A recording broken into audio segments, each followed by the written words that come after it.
Hello and welcome to Rose City, the after show, the podcast where we dive into the wonderful world of the popular novel Rose City by author Karina Q. In each episode, we will be discussing a different aspect of the book, from the complex characters to the intricate plot twists and everything in between. Check out Rose City on Kindle Vella and stay up to date as we explore unique perspectives and insights on the story. So today is Halloween. You wouldn't know it because we didn't get dressed up, but today is definitely Halloween.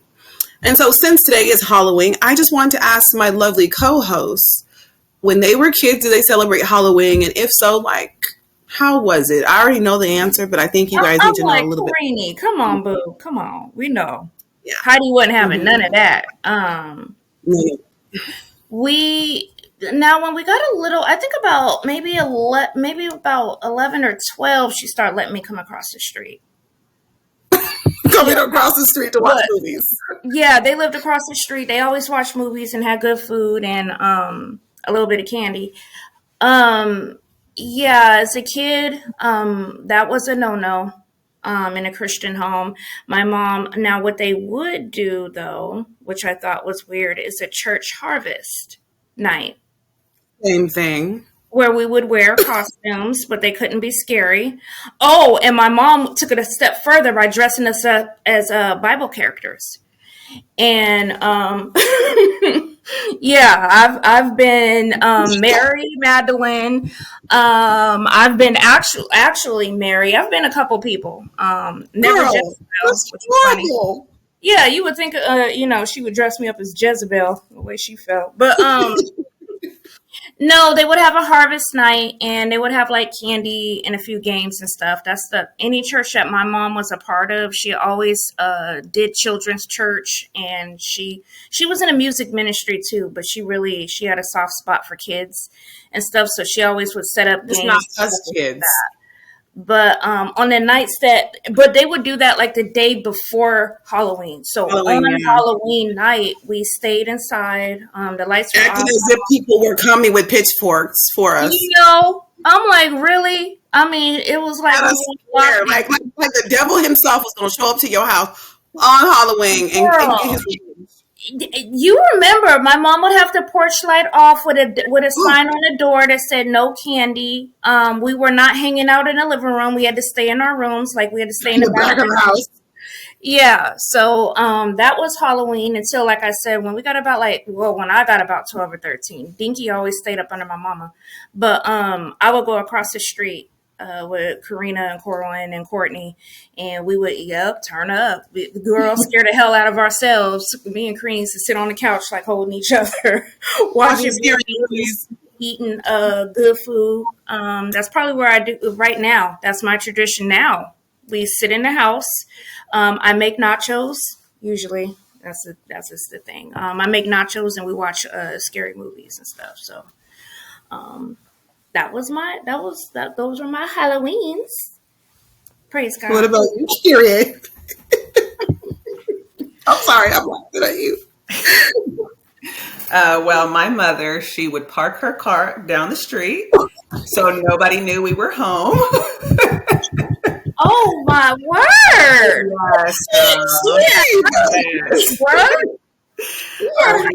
We would walk to the house, turn off the porch light, and we had to stay in the back of the house so nobody knew we were home. We were not allowed to answer the door or anything.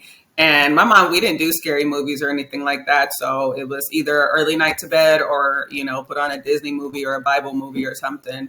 And then when we got older, Brianna, she was allowed to go to the harvest parties and stuff too at the church, so I would sometimes go with her, but we weren't allowed to dress up or anything. So that's about it. Halloween was a little different for us. It was a little different. I'll tell you why. Because I'm the youngest of 5 kids. And so I have siblings who are, 8, 9, and 10 years older, and I have a brother who's a year older than me. So when you have older siblings, they do things like, so when Alicia was saying how she would come across the street and watch scary movies, we would have to hide and do that. My older siblings, they would go to like video only or somewhere. I don't know. I know video only. Home Video Express. Home Video Express. I was like, that's not the right name. Yeah, there you go. Thank you. Home Video Express. They would go and they would get all these movies and stuff, but we would have to hide, So we would go in the family room and somebody would have to, this is old school. We didn't have like remote controllers because nobody could keep up with nothing. So somebody would have to kind of sit close to the TV because when my daddy hit the door, baby, if he saw The Exorcist was on or he saw something scary, you know, it was going to be a wrap for the whole crew. So somebody had to sit next to the TV. So as soon as that door opened, immediately you were able to switch the channel over to something else like on Nickelodeon. That's how we tried to bypass that. I remember that now. Cohen would sit on the TV or Courtney because me and you were always on the couch. We would take turns sometimes. Yeah, because my dad would he would F it up. I mean, and I wasn't even his kid, and I was gonna get it too. So everybody's gonna get it, you know. So because my siblings are a little bit older, they would try to get away with doing things that they know they weren't supposed to do. So one year, it was at our old house on the south side. My siblings had created, they had taken my sister's Cabbage Patch doll, and they had taken like a sweatshirt and some pants, and they stuffed the Cabbage Patch doll, right? And they put it outside in front of the house. So it made it look like we had like a body in the yard, right? And we were so proud of ourselves. You know, our father already, you know, owned a funeral home. So we saw dead people. So it was just like, got somebody dead in the front yard. Like, I don't know why that was appealing, but, you know, weird kids, right? My dad came home and he was like, who did that? You know, I was 5, so I was like, I'm definitely not going to get a spanking for this one because, you know, I didn't do it. I was proud of it, but I didn't do it. My dad was like, okay, I'm going to show y'all something. This man went outside and tore this thing literally. He looked like an animal, just destroyed it. He was outside screaming, "You gotta have this in my house!" I mean, all you saw was everything coming out of it. My dad was a total animal. When he turned into a beast, it was like the Hulk. A whole nother person came out. So he tore this thing apart. And you know what he did? He tore it apart and he says, "Now leave it in the front of the yard. I want everybody who walks by to see it like this." So you see like stuffing and a Cabbage Patch doll on one side of the yard. You see clothes thrown. I mean, it looked really, really wild. And I don't remember if I cried or not, but I think we were just heartbroken. We were just like, he destroyed it. And then he makes us look at the party. 5?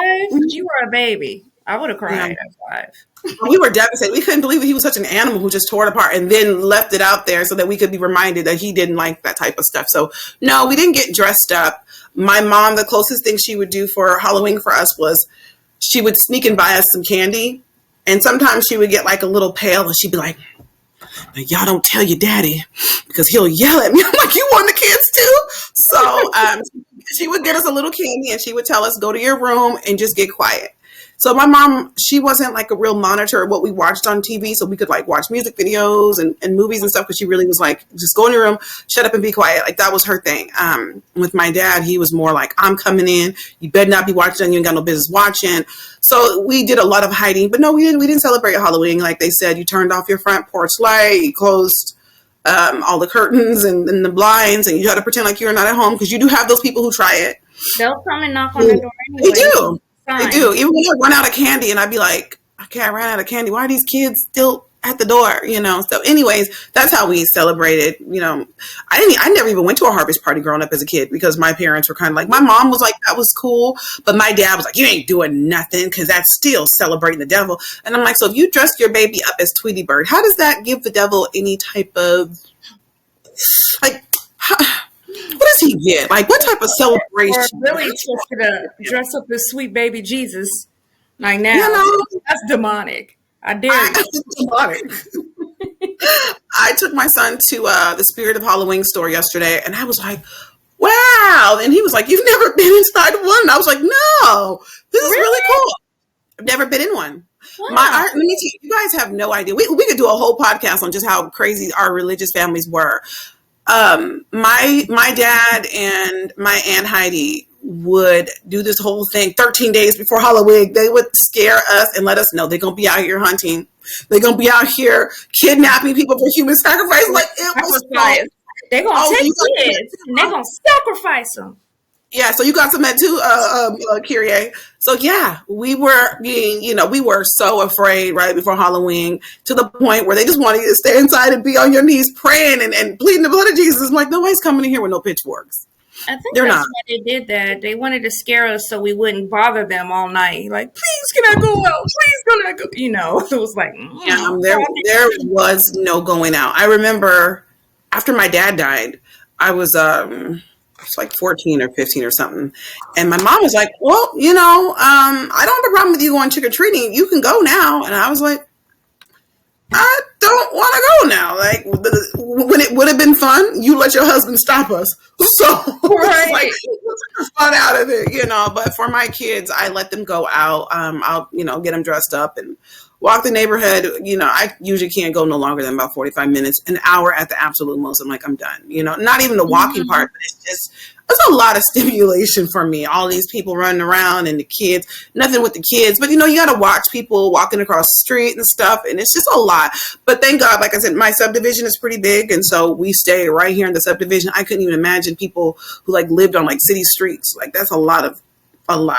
So people typically try to drive somewhat decent in the subdivision. So yeah, that's what I do with my kids. I take them out. So my oldest, he said he's 15 and he was like, I'm not doing trick or treating this year. I was like, you don't want to do anything? He's like, nope. Just buy me some candy and let's watch movies. So that's what he wants to do.